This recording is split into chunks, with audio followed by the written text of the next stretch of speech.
Hello, everybody, and welcome to the Board YouTube channel for our Thursday afternoon show. We go live every week here, right here on the Board YouTube channel, the Hammers NBA Content Division, 2:30 p.m. Eastern Time. So make sure you stick around and check out what we have for you today. We're going to be talking about the New Orleans Pelicans and how far they can go in the playoffs after making a pretty decent surge after the team got healthy in the last 18 or so games. We're also going to be discussing it was last week, but the playoff ramifications potentially associated with the Nuggets and their win recently over the Boston Celtics. We'll be answering your betting questions along the way before going into any bets that Kirk Evans, my co-host, may have, or potentially on the occasion myself, I may have at the end of the show as well. But subscribe to the channel, keep updated with all this content we have, because I also go live with Pips NBA every weekday morning for NBA free picks. All right, another week of NBA action is in the books. Let's go over to you, Kirk Evans. The scoring drop has been quite significant in the NBA. Not a lot of free throw rate is very much down. How has that affected any betting for yourself, or I guess the markets in general? Yeah, no, it's been a pretty crazy thing to track, honestly. It affects how you bet because it's terrifying to bet an over in the NBA these days. Now the market's adjusted a ton. I think the average closing total is down 10 from its peak this year, which is remarkable. I don't think has ever happened in NBA history, or at least since I've seen the data. So yeah, it's been pretty unbelievable to see, and we have not seen a shift back. It's, if anything, it's still going more the way towards lower totals. So anybody like completely unaware of what we're talking about here, peak free throw attempt rate this season was in and around 23.5 attempts per game, and it's now down to about 20 free throw attempts per game right now, which is having a direct correlation on league offensive rating. At its peak this season, not very long ago, the average offensive rating in the NBA was just about 117, and it's now under 112. It's now at about 112. So if that's the case, yeah, a full 10-point drop in totals makes sense. Both teams dropping by about 5 in their offensive rating. So I guess it does make sense to see that sort of change. Do you think it's a purposeful change by the NBA? Are they just allowing a bit more contact? Yeah, so I know some people in and around the NBA, and it doesn't seem like they have talked about it that much or care that much of people in the NBA, but I think it's pretty undeniable that Adam Silver had some points of emphasis after the All-Star break. Just nothing else is plausible to me. What else could have happened? Refs just randomly started calling less fouls. It just doesn't make any sense. And it's not like this is something that happens. Like, it's not as though this is a trend that, normally after the All-Star break, people start calling less fouls. It's just not what happens. So I'm looking at the data over the last 5 seasons, including this season. Actually, you know what? Let's help you guys out. I'll actually pull it up on screen as well for you guys in just a second here. But typically, offensive rating at this point climbs, and it did climb from this point. So in 2020 and 2023, there was a slight dip before it went up to finish the season. In 2021 and 2022, it just kept on increasing from this point onward. So it's very, very strange to have a dip like this. And I'll tee it up to show it on the screen here in just a moment, because I wasn't exactly prepared to go in depth on this. But yeah, I also think it's pretty undeniable that something's gone on behind the scenes to suggest, we need to allow defense a little bit more. Honestly, I like it. I just don't like how it's such a secret. It's just a bit of a weird thing. I guess they could go outward and say it, but I don't know why they were so adamant on changing things necessarily. I don't know. I didn't really see a problem. Well, I think scoring was a bit out of control when there was those 4 70-point games like Joel, Luka. Yeah. So here's the graphics that I have here. For audio viewers, for audio listeners, I've described it as best as I can, but you can see here 2024 was a humongous jump to start the season. They wanted to cool that down. Look at that drop. It's like a freaking roller coaster. Whereas 2023 gradually increased, had a slight taper off in January, February, which is kind of normal, weirdly, in the NBA. Then a jump to end the season. 2021 had the crash earlier, then jumped to end the season. 2020 just kind of up and down, but slowly, incrementally increased throughout the year. And 2022 was just pretty much, it soared all the way through the season with a slight dip right at the middle. And then I don't know if this is direct correlation with just a lack of free throws attempted. I just think defense has just gotten a bit better. And they've allowed a bit more defense and allowed a bit more contact. That's allowing less free throws to happen. I guess it's speeding up the game a little bit, and it's becoming just a touch more difficult to score. Yeah, well, the thing about free throw rate is, let's say free throw rate goes down 6 free throws a game, 6 free throws a game. League average is probably like 78%. Let's say 5 of those, or whatever, 4.5 are expected to go in. It's not like it's a 4.5 point dip. It's much more significant than that because you can play harder defense. So, 2-point percentage is down, 3-point percentage is down, pace is down. So it really trickles into like every other part of basketball. It just points towards they're allowing more contact. And yeah, exactly. They've made a big point of this. Eric in chat asked if this is an angle to fade point totals or free throw attempts. I think at this point, it's kind of market's probably caught up to it pretty much. I don't know if I totally agree there. I think there are some interesting spots where like a team's playing Indiana or Sacramento. I've seen this a bit, nothing crazy, but those teams, the books kind of have it factored in of like this is like an X factor. Like when Giannis, it's a really good matchup versus Indiana. He'll get like a 33.5 point total, but like a total versus Indiana these days is like an average total from 2 months ago. Maybe not quite, but pretty close. So I think props have been a little slow, but it's not like you can blind bet it. I think you have to find some decent spots.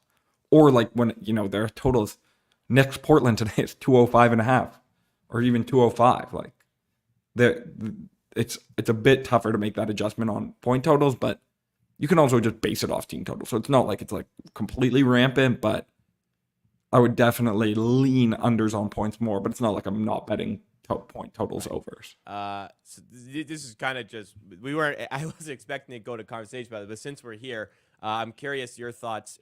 This trend continues into the playoffs. Typically, NBA defenses do become a little bit more physical and less is called when it comes to the playoffs. Their playoffs are played a little bit differently.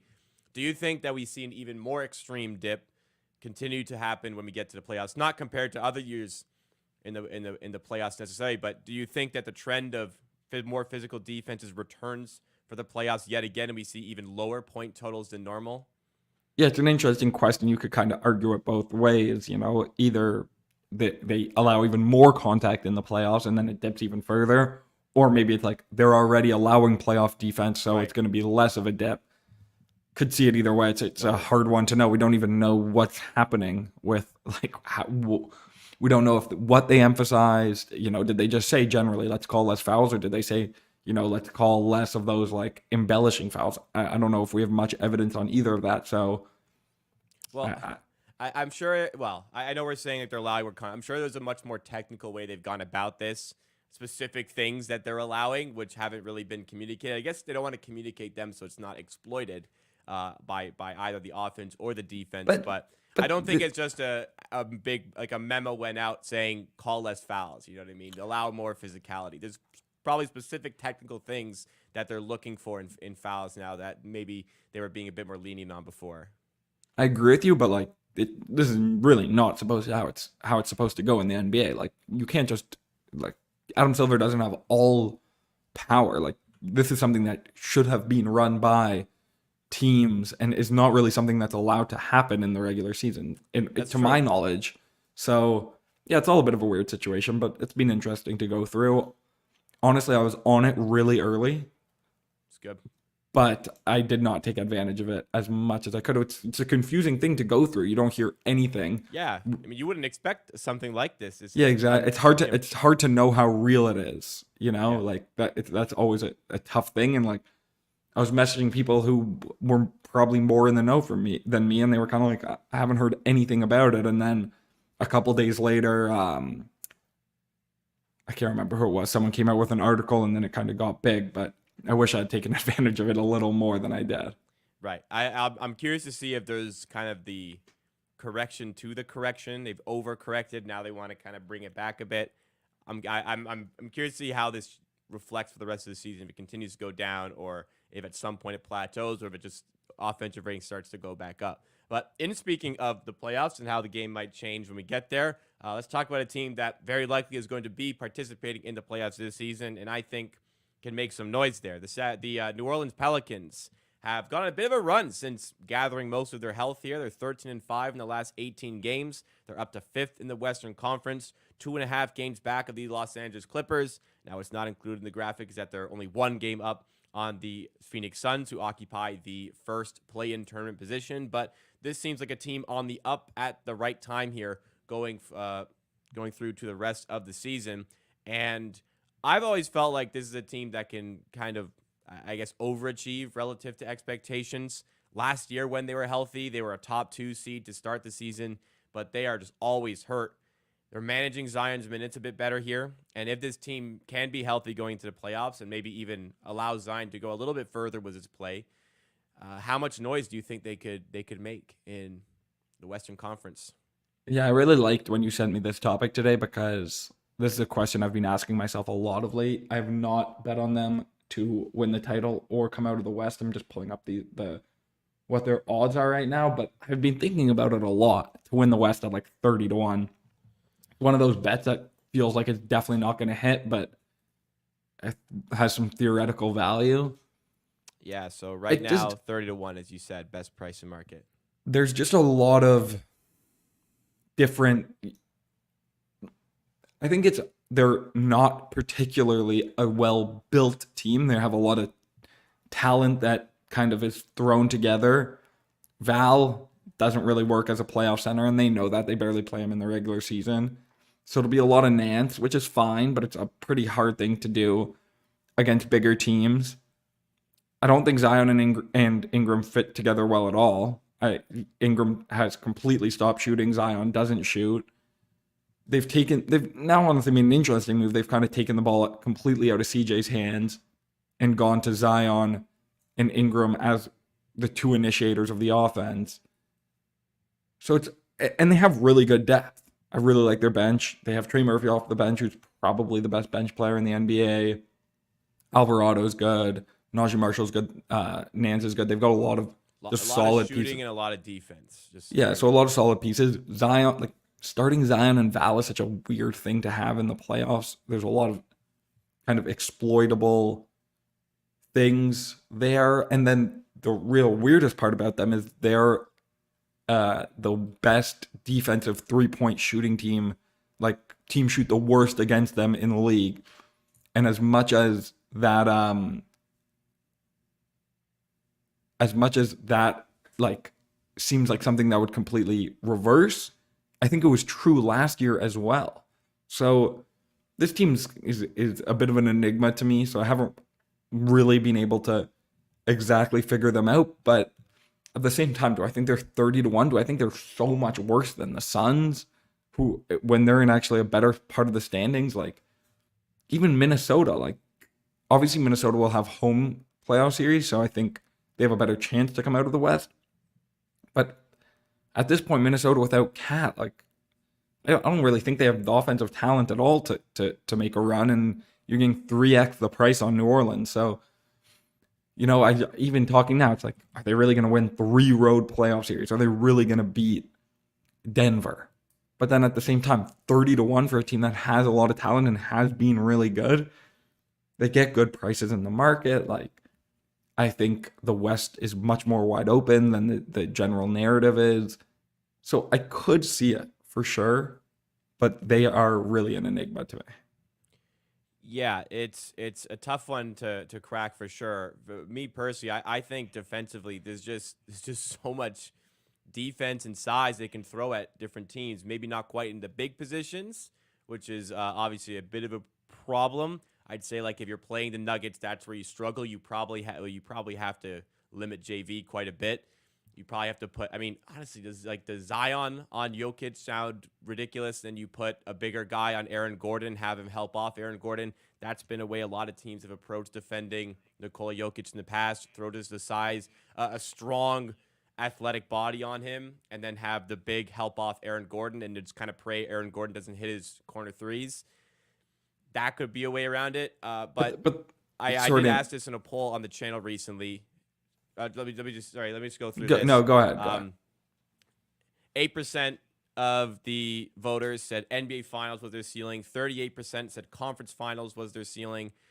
33% said Conference Semifinals was their ceiling. And I'm surprised 21% said first round is their ceiling. But nobody voted NBA champions. So no championship pedigree apparently from the voters there. But what were you going to say there?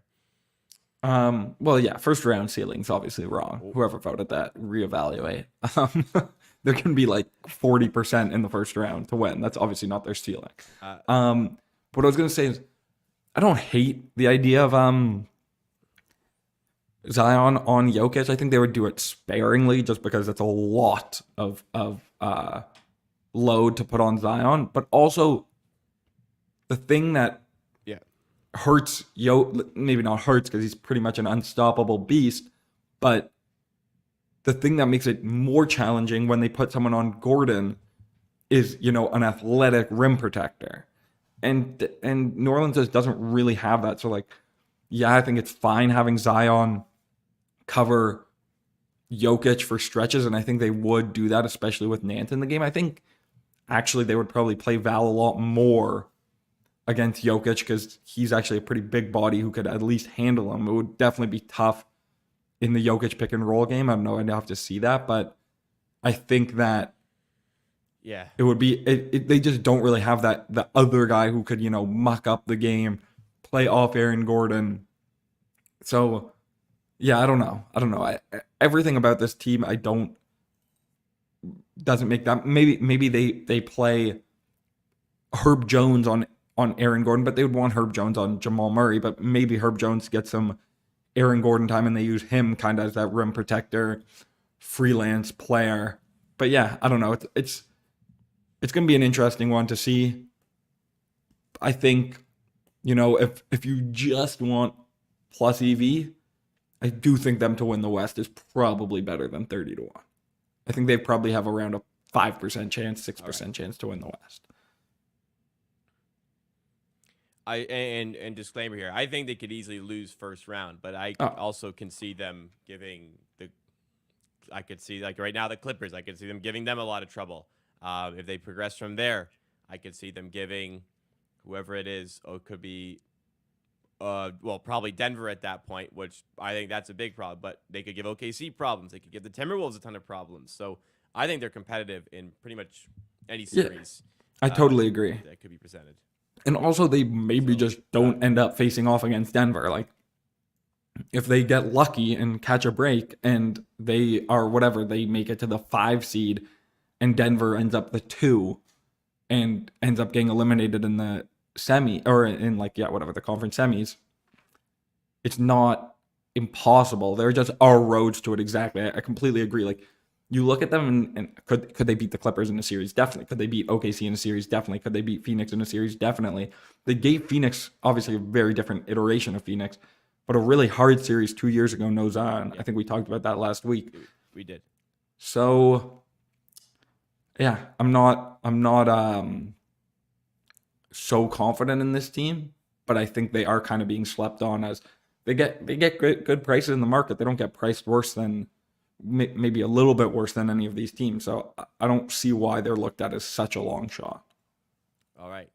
Let's keep it moving here. In one potential contender to a true bona fide absolute contender, let's go to the Boston Celtics and the Denver Nuggets here. So this was a game from last week, of course. So we've had a bit of time since this one, but I did want to bring it up on the show here because you've spoken very positively, of course, about the Denver Nuggets this season. The Boston Celtics this season, how you think they are the overwhelming best team in the NBA.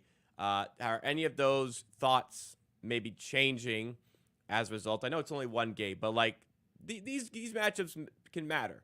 Has that changed at all after the Denver Nuggets win over the Celtics? It was Denver at home, and it was only a 6-point win, but it really felt like the Nuggets had a lot they threw at the Celtics that maybe they couldn't handle. What was your take on that game last week?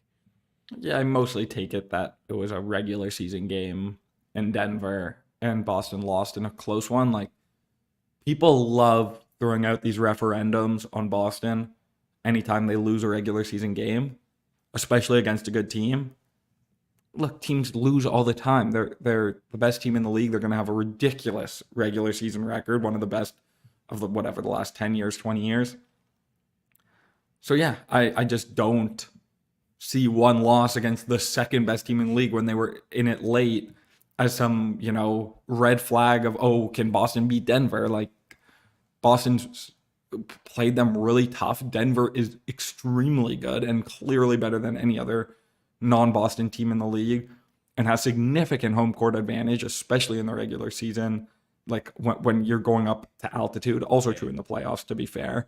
But yeah, I think Jokic is a tough matchup for them because Kristaps is matchup for anybody. Yes, I agree 100%. But he's, Kristaps isn't exactly an amazing post defender, but and they don't really have, I like, this is a bit of a weird statement, but I really like girthy players in the NBA. A guy who's stout and thick to cover Jokic. Rui, Zion was a good example. OG, yeah. Well, OG's a bit different just because he's like he's like a next level boss of that. Of like, he's just so strong and so big and so long. Like, he's not really like, he kind of has everything there, but they don't really have that. Like, that's maybe the only issue I see. They have Horford, but the thing is, Horford's just clearly worse than all 5 of their starters. I like the idea of Horford on Jokic and KP as a roamer because KP is so long and a really good rim protector. But all that being said, like, Boston has so much talent, and I actually think Boston creates a lot of issues for Denver on the defensive end because they have so much shooting, and as good as Jokic is, and he still has been really good defensively, I think forcing him to cover, out to the 3-point line is really tough. And Boston was generating really good offense in that game. But yeah, look, I think the biggest signal out of that game is that Boston closed 2-point favorites in Denver. Right. Which is significant. What would you make them on a neutral? Is that? Yeah, exactly. That's like 5 points. Yeah, exactly. That's like, I would say in Denver, if you're 2-point favorites, yeah, you're probably around 5 points better. What on is the that neutral. at home then? God, Yeah, exactly. Well, we have a Boston Denver price at home. I just pulled it up. Let me find it just to make sure I'm right. But Denver played. I'm pretty sure they were full strength as well. Let me just find it here. Yep. Boston at home to Denver was 7-point favorites with, I believe, every player available in that game. So, like, again, to me, that is the signal. And also, Boston did lose that game as well. So, who knows? But my takeaway from the game here is, yes, it's a regular season game. Things change, of course. Boston are still favored in this series, regardless if it happens. But what was notable to me was that 2 weeks ago we talked about the best way to beat the Celtics on this show. And the Nuggets were able to get the Celtics to do exactly what we said they shouldn't do in late game situations, which was divert to the more ugly style of basketball, which is very isolation driven. I think allowing Jaylen Brown to take 29 shots is probably a pretty good work by your defense. Like, kind of a weird statement, but yeah, if Jaylen Brown's taking 29 shots, I think you've done something right in the sense that you're letting him shoot a ton and not maybe spread the ball around as much. Like, Jason Tatum only takes 13 shots. He was very, very inefficient in the fourth quarter. If I recall correctly, he was 1 of 5 in the fourth quarter. This is only one game, and I understand that, but I find it interesting that they got the Celtics to deviate away from their typical game plan that has them on pace for 64 wins this season. And I also, what was notable is that Jokic basically was unstoppable. If you didn't double him, he would just score because he'd back you down the post and shoot over you. If you did double him, he would put it right in the shooting pocket of the guy you doubled off of. So that's where I find, that's where I wanted to kind of go with the conversation notably here. And Denver have shown a good example of how to stop the Celtics. Is that factor in for you at all for any of your opinions on the Celtics? Yeah, like I think the team that can beat Boston more than anyone else is Yeah. Denver. I definitely agree with that, but just because I think they're the second best team in the league by pretty solid margin at this point. Um, yeah, I think that typically in the regular season they probably didn't come into that game with much game planning specifically for It's true. Denver. We'll have a lot of time to game plan once they probably meet in the finals, which we'll see. But yeah, I think Jokic is unstoppable, and he's going to be unstoppable even if they play in a series. What you're going to have to do is make him work really hard on defense and make him work really hard on offense. And you have a 7 game series, 6 game series, 5 game series, and just test him as much as possible on defense and get him to move his feet as much as possible. Maybe you tire him out a little bit, and you just kind of they're going to score. You're not going to hold Denver to a 107 offensive rating. They're too good. But Boston also has to score, and they have 5 really good offensive players. They have 5 really good defensive players who all start. They're shooting everywhere in the lineup. And Denver's going to have to play their bench. They're going to have to play some minutes without Jokic. And even if Jokic's playing 40 minutes, those 8 minutes without him are going to be a disaster. So all Boston has to do to win a series and obviously this is easier said than done. If you play even in Jokic's minutes, you'll dominate Denver in a series. So yeah, Jokic is going to be unstoppable against them. I don't think um, they have a particularly great player to put on him other than Al, which is just I don't think you want to play Horford that much in a series. It's not like I think Horford's some Jokic stopper. I just think he's kind of their best guy to put on him. But they have enough bodies. Kristaps is big enough. They have a lot of wings. So yeah, I didn't move any of my priors off that game. I think Denver's really good, and I think Boston's better, and I still think All right. Interesting. I think interesting stuff overall. I'd love a series here if we got this series. Well, I'd love it even more if the Celtics lost before that. But as a neutral basketball fan, I would love this series for that. sure. Agreed. Um, Agreed. let's move into any betting topics that we have here. Let's specifically go to you here. Any picks for today? I'm just checking in. Last week, I actually forget what happened last week. It was I think 1-1. 1-1, but we hit the nice plus odds. McDaniels did convert at plus 130 for the rebounds. You had over 3.5. You had 8. RJ Barrett went a little bit crazy against the Phoenix Suns. I remember this game now. Yeah, he was chucking. He had 3 threes here.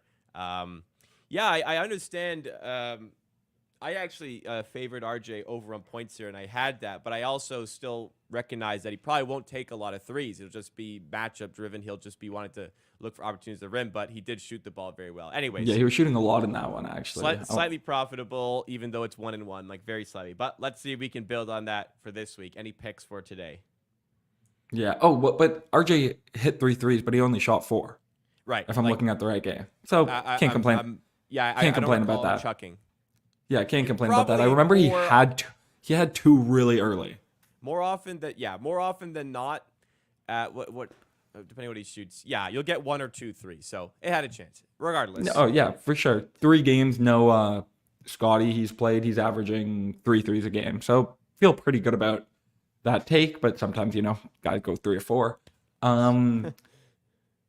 What I'm gonna take today. So I'm gonna go 1 spread / money line and 1 total. Very rarely I release a spread or total on this show. I'm gonna go Bulls +6, or let me just check what I think a good money line is. Looks like there's just a lot of like +30, +205s.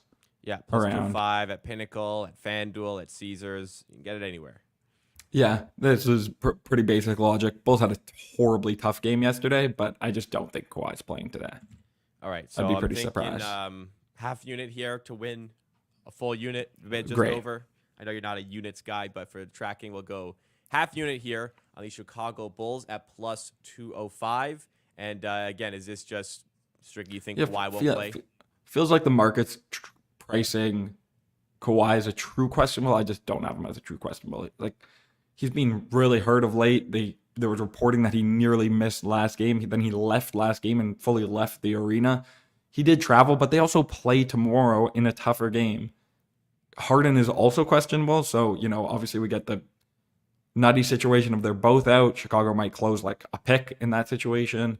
Maybe a little more. Is a really tough game in overtime. Kobe White's questionable. He's definitely going to be out today. So yeah, I think it's I just think those guys are out. I'm not like particularly high on the Bulls. I'm not particularly low on the Clippers. If they're both in, this probably will go against us a bit, but I just disagree with where the market has the likelihood of Kawhi playing. All right, let's move to any other pick that you had. You said you had a total as well you wanted. No, sorry. I have a prop. Oh, prop. Okay. Fred VanVleet under 21.5 points. Around minus 114, 1.88. Okay, Fred VanVleet under 21.5 points. Heavy juice option at Pinnacle at minus 139, but for the 21.5s out there, minus 115 at Camby. Yeah, Books. 22.5 minus 129 is also fine if you want that, but I prefer the 21.5, I think. Yeah, just 21.5 minus 110 at Betway, minus 114 at FanDuel. So, yeah, there's opportunities here. Let's go with the widely available FanDuel option for this one. Beautiful. What's the reason behind this play? Yeah, it just gets a really high point total. No Şengün in playing Washington, but this is kind of what I was talking about. They're pricing this as like a really nutty matchup against Washington, and the total is 227.5. If this was played a month ago, the total would be 243.5. So yeah, I just don't make them have scoring this much. Also, Washington quietly doesn't let up many threes at all. So if you want, I'm also on under 3.5 threes, minus 110. They're both pretty replaceable to me. I don't have. Okay, this one's steamed a lot more then. Just minus 120 is take the points. I think points is better if this one is steamed that much. All right. Yeah, I just don't think he scores in the way that Washington kind of gives up a lot of points, and I also don't have I don't think Fred's been around a 16.5, 17.5 point per game guy. I think a lot of that usage is going to go to Jalen Green, and I think that 21.5 is just a bit high for this game. And also, Şengün's out, but that doesn't increase. Like normally when a player's out, you get a minutes bump and usage bump, points bump, but Şengün being out, it's not like Fred's going to play more minutes. He's going to play 38 minutes either way. I think he's averaging 38 minutes on the season. So we'll take the under at that high of a number. All right. Eric E. Colton Chad said, let's get some unders. Well, we got an under there. Fred VanVleet under 21.5 points. Just to recap what we have here, we have that play as well as the Chicago Bulls plus 205. Other plays that we still have going on. We have Raptors over 29.5 wins. That taking a hit. They won 3 games in a row after you made this bet, but then they really committed to a tank. I actually just watched back. Last week, 1 week ago, we had the Raptors on our tier list, and we said they probably won't purposely tank. And then later today, I think they basically confirmed to everybody by leaving players. They're tanking, no doubt. But they're going to play a lot of tanking teams. We'll see. They can still. They need. They're currently at 23 wins, I believe. So I mean, they can get there. They still have another 17 games to go. But I think this will come down to the wire. 23 wins at this point. They can happen in 16 games. And Jokic MVP. Oh, OKC is obviously a wrap up. OKC is obviously Al. We know that. Jokic MVP plus 270. Pretty much done at this point. We have that at it's minus 270 at FanDuel now, which is the opposite of where we had it, which is great. Celtics NBA Finals winner plus 306. That's down to like 240. That's great. And Eastern Conference to win the NBA championship. I'm not sure if this is actually still.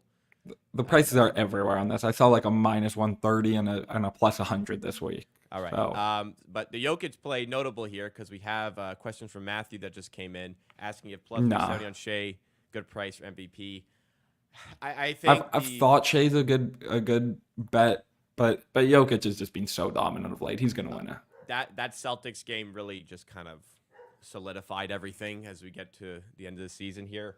I was thinking like okay, OKC absolutely have to be the 1 seed for Shea to win MVP at this point. I don't think the Nuggets have to be the 1 seed for Jokic to get there, especially if they are, he will get it.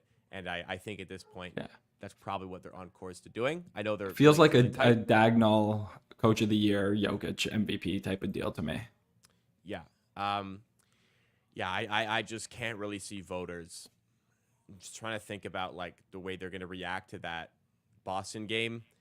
I really struggle to see any of them who are on the fence not being pretty solidified on Jokic at this point. So kind of tough Yeah, now. it's just hard to see like Jokic just kind of being the guy. Like people have just like in the straw poll, he was like 80% or 75%. Oh, I mean, And yeah, okay, then in that case, my and I God. saw that, and like in my head, I was like, they probably didn't look into it that much. Shea could go on a run, but at this point, Jokic is the one who's going on a run. So, like, I think Jokic has probably been better than Shea in the last month, and Jokic was a big favorite prior to that. So, yeah, to me, it's Jokic. Agreed. Just kind of the way it's shaking out at this point. But yeah, that will do it. Pretty loaded episode in the end. We covered some interesting betting topics associated with point totals and how those have been changing. We've also discussed, MVP. We've discussed some betting. So whole loaded episode. If you guys did enjoy what you saw from the episode today, please make sure you do hit that like button and make sure you subscribe to the channel as well. You only get me and Kirk Evans together once a week here on the channel, but you get me and Pips every weekday morning as well. So tons of content here. Plus, we're going to be adding in some additional content. Some videos are going to be coming through. It might be clips from some of these that you may have missed. It might be some educational topics as well that I can cover on the channel. So more is on the way. Please make sure you keep it locked with the Hammer Betting Network and the Board YouTube channel. We will see you again next time. I'll be live tomorrow morning.